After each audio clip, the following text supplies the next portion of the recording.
story called Smallest of Steps.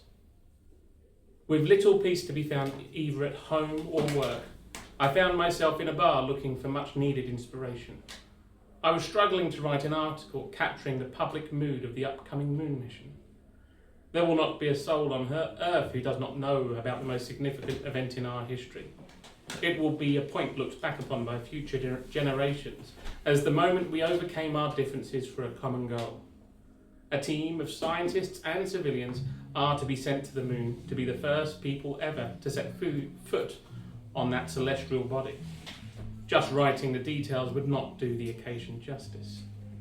A nearby televiewer did little to help my work. Though not obtrusive, it was tuned into a feed about the launch and was a constant reminder of my unwritten article. However, a report on Professor Koya and her controversial claims came on.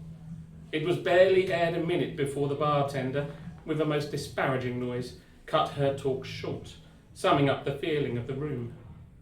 Koya, an astronomer, once involved with the team responsible for selecting a landing site, claimed to have found proof that humanity had already been to the moon once before. However, with little evidence produced, the claim was ridiculed by her peers and the public at large. Nevertheless, it has struck a nerve, as the myth of an original moon landing is well known. The story goes that 3 men travelled to and landed on the moon hundreds of years ago. It is a tale often told to children, but much like the professor's claims, there is no proof that it is true.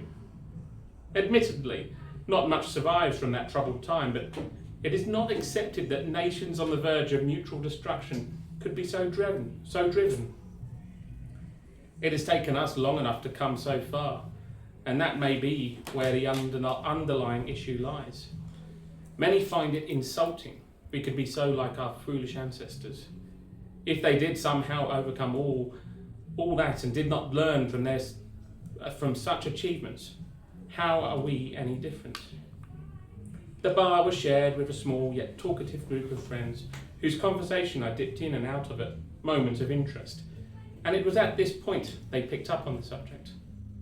They found the idea laughable, and it was pointed out that Koya's timing was a little suspect so close to the launch. It was suggested the professor had an axe to grind after being ejected from the program. It was a surprise to find, however, that not all were in agreement. Her claims are a year old, a solitary voice argued, and she isn't benefiting from the attention at all. She lost the respect of her friends and colleagues, and many prestigious institutes are vowing never to work with her again. Then why go through it all? One of his fellows questioned. The answer was simple: because she believes it to be true. I admired how he stood by those words, no matter how much he may have been mocked. And though they soon moved on, that brief conversation stayed with me. In my trade, we deal with facts, and I understand truth can change drastically on the introduction of new details. So I will not discount the possibility that at some point in our distant past, humanity overcame itself, if just for a short while, and achieved something impossible. We still have so far to go ourselves, and owe it to those who follow in our footsteps to learn from our errors, or else be remembered only as myth. I will not go so far as believing, but a small part of me hopes this unlikely tale contains a grain of truth, for it would show that even in adversity, we can become more together than we possibly can be alone.